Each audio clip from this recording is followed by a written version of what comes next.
Assalamualaikum, this is Uttam and welcome to my channel Study with Urdu. जी okay आज हम बात करेंगे हिस्ट्री के बारे में जो मेनली क्लास 8 के स्टूडेंट्स को कवर करती है। इसके अंदर जो पॉइंट्स हैं हम क्लास 8 के स्टूडेंट्स को ज्यादा हेल्प करेंगे, सबको हेल्प करेंगे, बट मेनली क्लास 8 के स्टूडेंट्स को हेल्प करेंगे नंबर लेने में। ओके तो हम लोगों ने प्लेलिस्ट में हिस्ट्री को डिवाइड कर दिया। हमारी जो फर्स्ट प्लेलिस्ट है it's talk about the Hindu Muslim unity और हमारी फर्स्ट प्लेलिस्ट का जो फर्स्ट लेक्चर है it's about the Lucknow pact.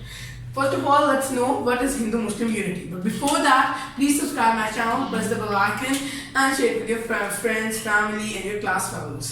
Okay, now what we're going to talk about in this playlist? We're going to talk about the Muslim and Hindu united to get the self-rule, how they helped the British in the WW1, means the World War One, and hoping a reward by getting in a self-rule. This is what we're going to talk about in this playlist. In this playlist, the first lecture is the Lucknow Pact. Okay, before the Lucknow Pact, some other events also happened, but this was the main one. We are also going to talk about those events in different videos and different lectures, but in this lecture, we're going to talk about the Lucknow Pact.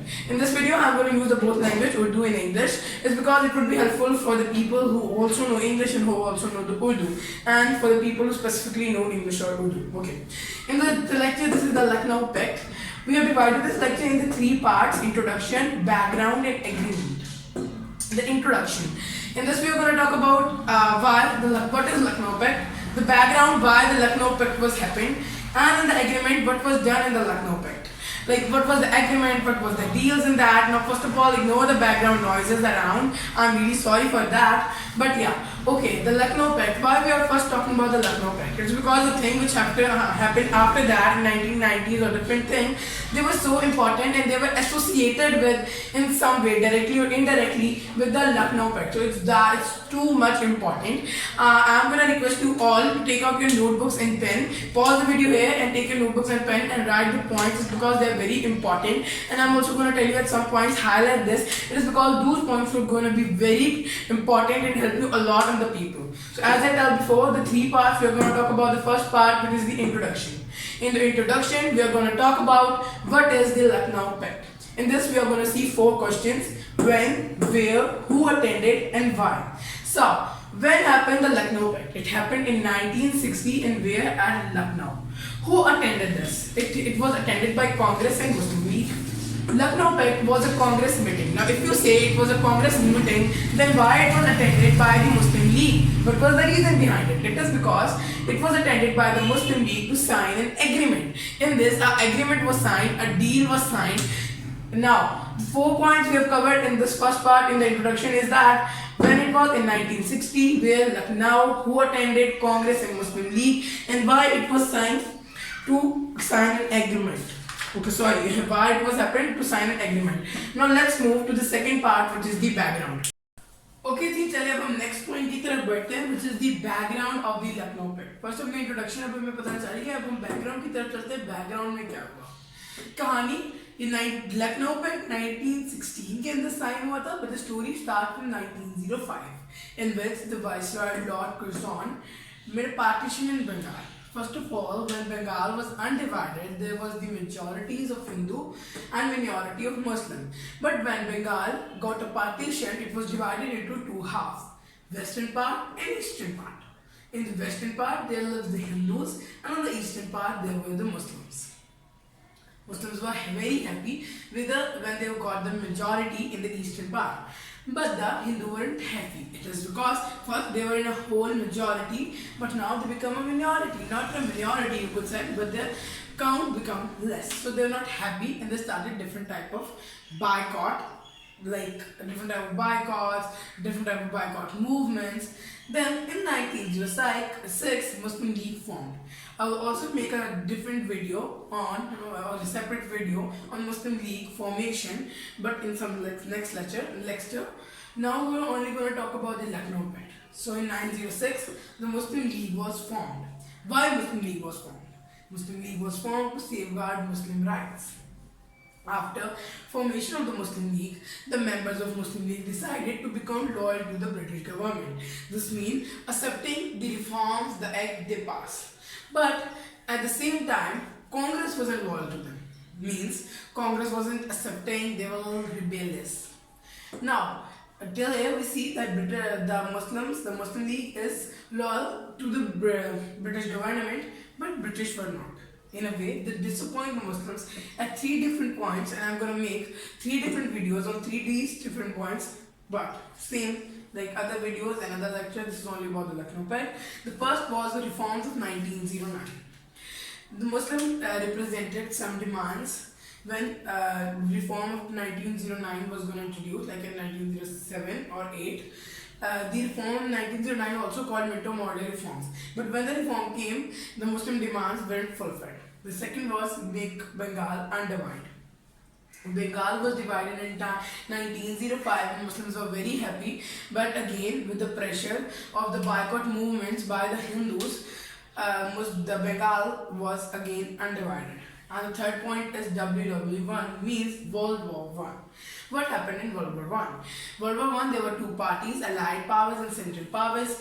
In the Allied powers, there were different countries, including British, and in Central power, there were other countries, including Ottoman power. Ottoman Sultan, or like you could say Ottoman Khilafat. Ottoman Sultan is called a Khalifa, which is respected or a prosper personality for all Muslims, including the Indian Muslims. So when Britain and Ottoman Empire fight together, British didn't like take care of them or destroyed all the mosque. The Khalifa was hurted and everything happened. So Muslims are happy at three different like times.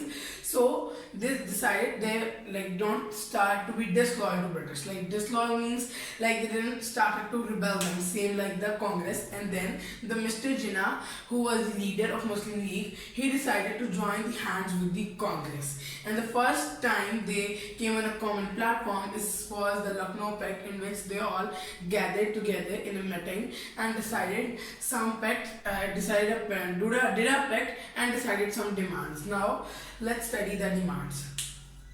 Okay, now let's talk about agreement and demand. I have wrote the four important ones, and the fifth I'm going to tell you orally because it's not that important. But I request you write these all things, these demands, the background, and what is Lucknow Pact on your notebook. It is because it's very important.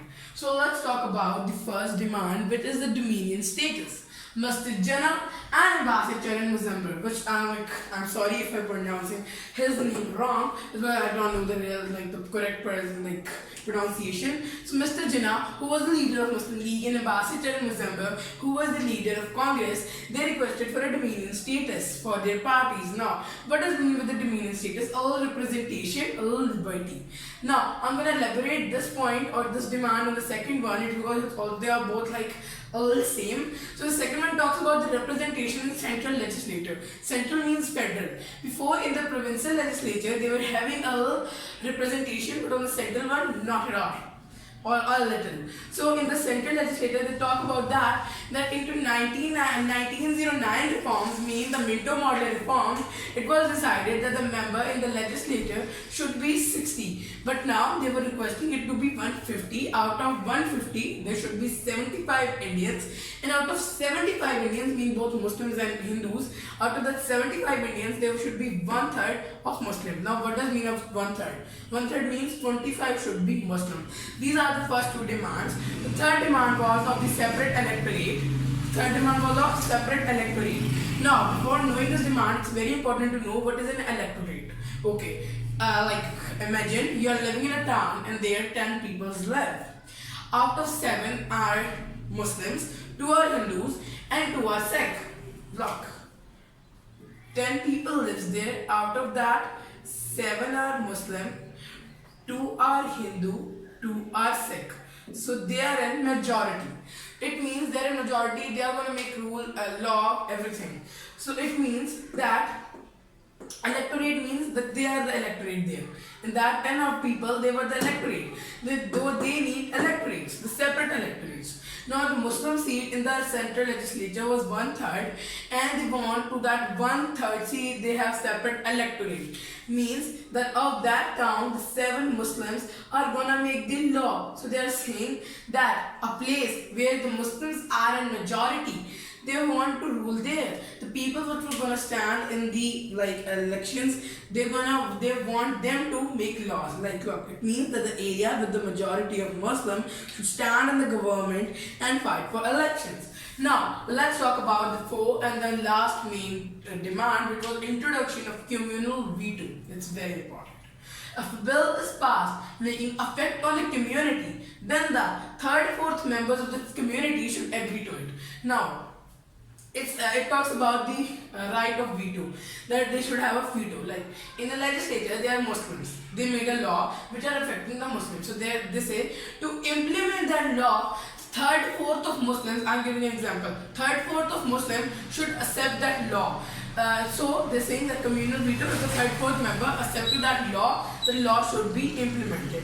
Now let's talk about the fifth one, which is not that important, but I also not noted down here. But if you want, you can. The fifth point is that there were 2 points. The other points, British has Secretary of State. Okay, we are going to talk about what is the Secretary of State in the next lecture. They were Secretary of State to handle a phase of the colony where they have, but the pay of that Secretary of State was given from the Indian funds. So they want that Indian funds shouldn't be used to pay the Secretary of State.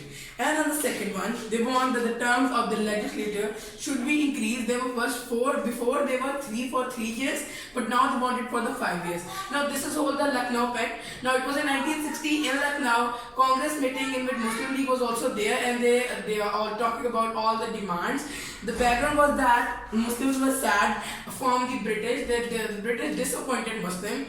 Like Muslims were loyal to British, but the British disappointed them. So they joined the hands with the, I would say, a dushman of British, the Congress, and they made they come on a common platform, and they discussed the demand of dominion status, representation in the central legislature, separate electorate, introduction of communal veto, and pay for Secretary of State from the British funds, and the increase of the law. These all points were discussed. I hope you guys understand. If you have questions, deliver it in the comment box. I'll make it sure that I'll reply you. The next video, in the next lecture, we are going to talk about Chelmsford reform. So subscribe the channel to get all the information, and press the bell icon that when I bring a lecture, you should know that. So thank you for watching my video. Bye.